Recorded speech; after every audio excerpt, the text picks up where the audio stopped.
चलिए आज बात करते हैं एक ऐसी कहानी की जो एक एनिमेटेड हॉरर स्टोरी पर आधारित है। ये कहानी है एक देर रात की सवारी की, जो एक ऐसे भयानक मोड़ पर जाकर खत्म होती है जहां से वापसी का कोई रास्ता नहीं है। और देखिए, ज्यादातर डरावनी कहानियों की तरह इसकी भी शुरुआत होती है एक चीख से, एक ऐसी आवाज जो घने सुनसान जंगल के सन्नाटे को चीर कर रख देती है। तो सीन कुछ ऐसा है। 3 दोस्त हैं, नरेटर, सुरेश और अजय। एक ही मोटरसाइकिल पर, पूर्णिमा की रात है और वो लोग तेल गांव के जंगल के बीचों बीच से गुजर रहे हैं। मतलब माहौल एकदम तैयार है किसी अनहोनी के लिए। वो लोग बस एक छोटे से ब्रेक के लिए रुकते हैं, लेकिन जब नरेटर और सुरेश वापस बाइक पर आते हैं तो अजय वहां है ही नहीं।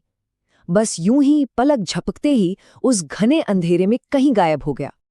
और यहां से ना चीजें बहुत तेजी से बदलती हैं। सोचे, जो शुरू में एक मजाक लग रहा था वो अगले 5 मिनट में ही जिंदगी और मौत का खेल बन जाता है एकदम से।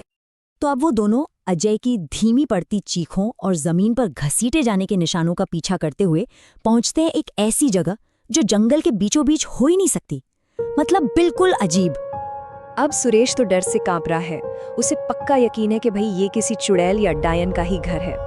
लेकिन नरेटर, उसे तो बस अपने दोस्त को बचाना है और वो जबरदस्ती सुरेश को उस हवेली के अंदर खींच ले जाता है। और अंदर का मंजर, ओहो, वो कोई घर नहीं था, वो तो जैसे मौत का बसेरा था। हर चीज पर धूल, जाले, सड़ा हुआ फर्नीचर और सबसे डरावनी चीज, सीढ़ियों से टपकता हुआ खून। साफ पता चल रहा था कि असली खौफ तो ऊपर दूसरी मंजिल पर ही मिलेगा। और फिर उन्हें अजय मिल जाता है एक गलियारे में छत से लटका हुआ, बिना सिर के। ऐसा लगता है कि कहानी यहीं खत्म। लेकिन तभी कुछ ऐसा होता है जो किसी ने सोचा भी नहीं था। सोचिए जरा, अजय की लाश उनके सामने है, तो फिर मदद के लिए कौन चिल्ला रहा है? क्योंकि अगले ही पल पास के कमरे से फिर से अजय की आवाज आती है, वही आवाज जो उन्हें बचाने के लिए पुकार रही थी। और जब वो उस कमरे में झांकते हैं तो देखते हैं एक बिना सिर वाली औरत, जिसके हाथों में अजय का जिंदा बोलता हुआ सिर है। बस यहीं पर साइंस, लॉजिक, सारे नियम धरे के धरे रह जाते हैं। ये कोई और ही दुनिया थी। तो अब वो जो भी शैतानी ताकत थी वो अपनी असली मांग सामने रखती है, और यहीं से कहानी का असली क्लाइमैक्स शुरू होता है। वो औरत अजय के उस जिंदा सिर को अपनी गर्दन पर लगा लेती है और नरेटर से सीधे सीधे कहती है, मुझे मेरा सिर लाकर दो, वरना मैं तुम्हारा सिर ले लूंगी। एक ऐसा सौदा जिसमें हार तय थी। और अपनी बात को साबित करने के लिए वो अपनी ताकत दिखाती है। वो सुरेश को हिप्नोटाइज करती है। सुरेश वापस उस घर में जाता है, एक चाकू उठाता है और बेरहमी से अपना ही सर काट लेता है। खेल खत्म। अब नरेटर अकेला फंस चुका है। भागने का तो अब कोई सवाल ही नहीं था। नरेटर के पास उसकी शर्त मानने के अलावा और कोई रास्ता नहीं बचा। वो उसका सिर ढूंढने को तैयार हो जाता है, लेकिन इससे पहले वो आत्मा उसे अपनी कहानी बताती है कि आखिर ये सब हुआ क्यों।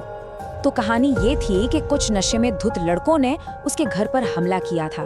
उसके पति को मार डाला, उसे भी मार दिया, और फिर उनमें से एक ने गुस्से में उसका सिर काटकर कहीं दूर फेंक दिया। तो असल में उसका शरीर तो दफन हो गया, पर सिर गायब था, और इसी वजह से उसकी आत्मा को मुक्ति नहीं मिल पा रही थी। और वो आत्मा उसे एक आखिरी बहुत जरूरी सुराग देती है। वो कहती है कि मरने से ठीक पहले उसने उन आदमियों को ये कहते सुना था कि वो उसके पति की पकड़ी हुई इकलौती मछली को तलेंगे। बस ये एक छोटी सी बात, यही इस पूरी पहेली का जवाब थी।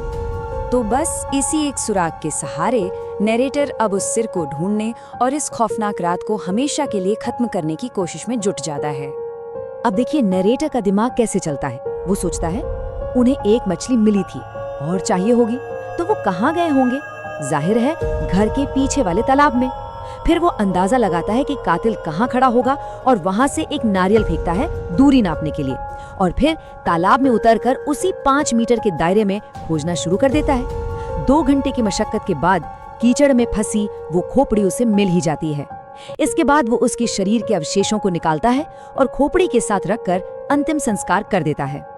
और जैसे ही आग की लपटें आसमान की तरफ उठती हैं, वो आत्मा भी आजाद होकर आसमान में चली जाती है। नैरेटर का काम खत्म, वो वहां से भागता है और फिर कभी पलटकर उस जगह वापस नहीं जाता। तो ये कहानी यहाँ खत्म होती है। वो उस रात जिंदा बच गया, इसमें कोई शक नहीं।